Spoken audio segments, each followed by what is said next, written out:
Hello, this is Mrs. Engel, and I'm talking to you today because in Shared, you're actually going to start your novel.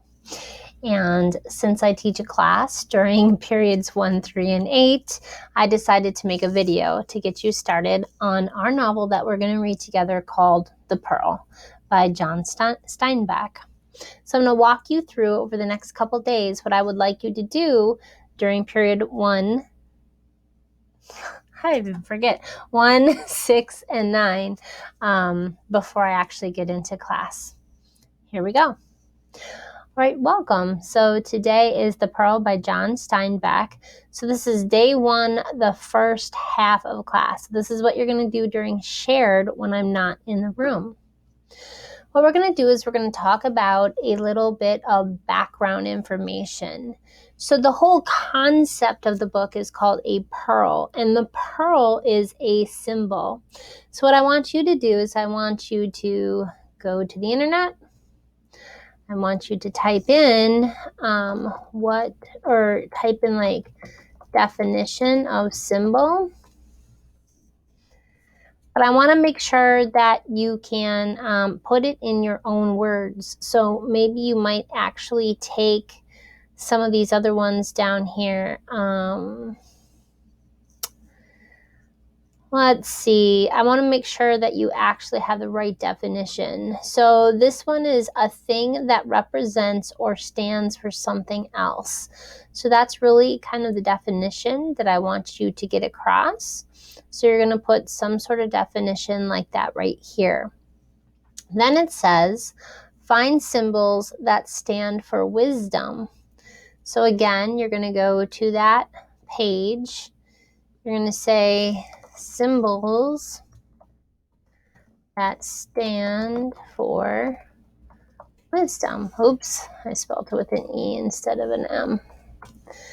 Okay, now look, there's this whole list here, but what I like to do is I like to go to images,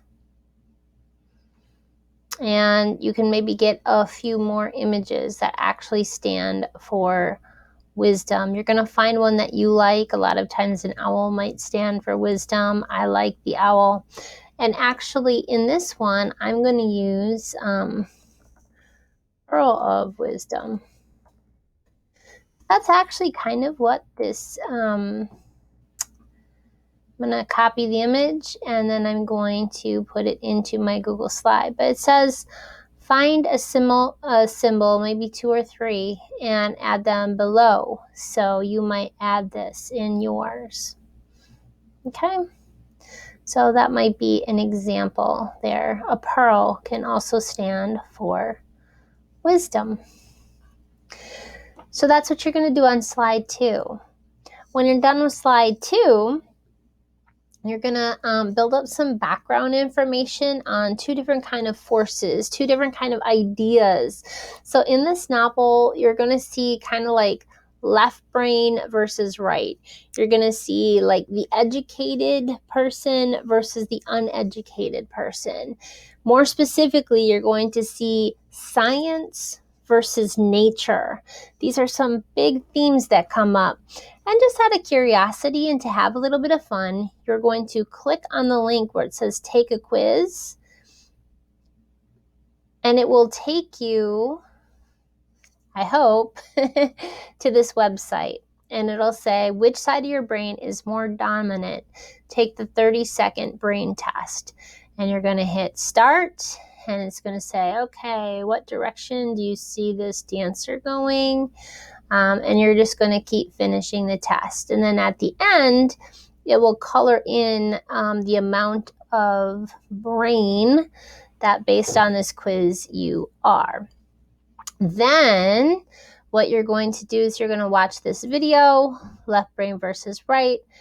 And finally, down here at the bottom, it says, I agree or do not agree with my results because, all right?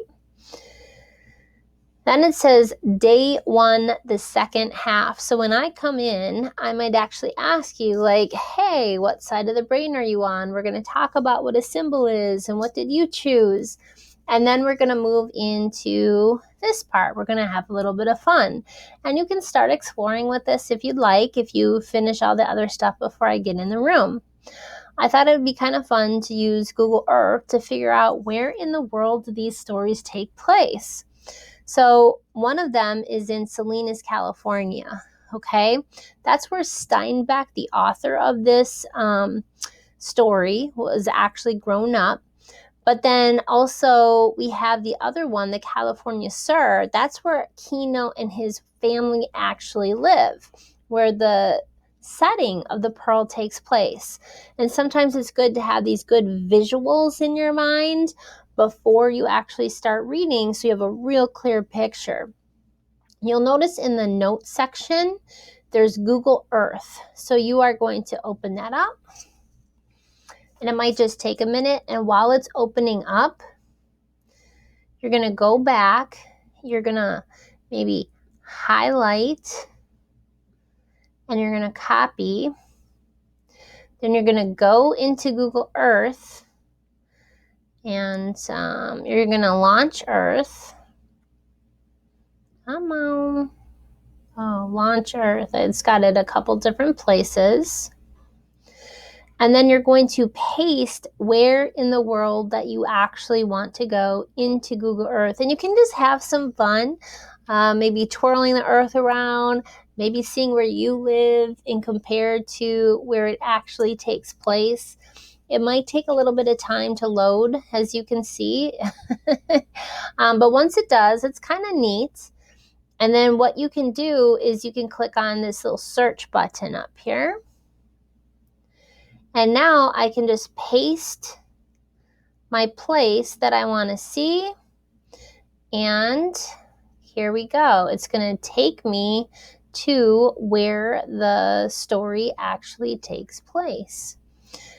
And what you can do is you can start searching. You will notice I'm going to move my screen over here a little bit.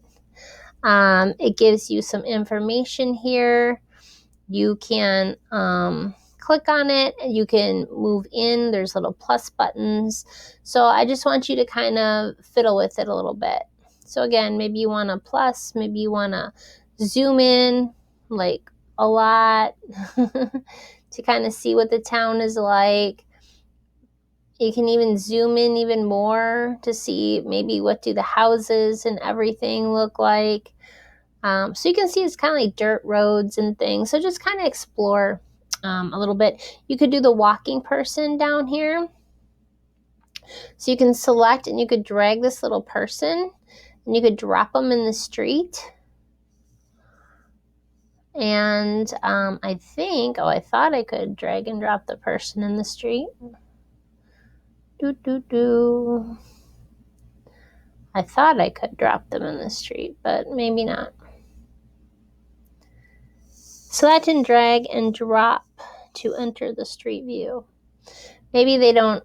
Oh, wait. Why is it all blue? Sometimes it goes blue. Well, anyway, fiddle with it a little bit. You're probably more tech savvy than I am. And then when you're done fiddling and playing around with Google Earth for a little bit, then you're going to go back to your PowerPoint slide over here. And you're going to answer like, oh, some things that I think about when I saw this area. I think I would or would not like to live here because. So you're just kind of building up your background information for the setting of where the story took place. Then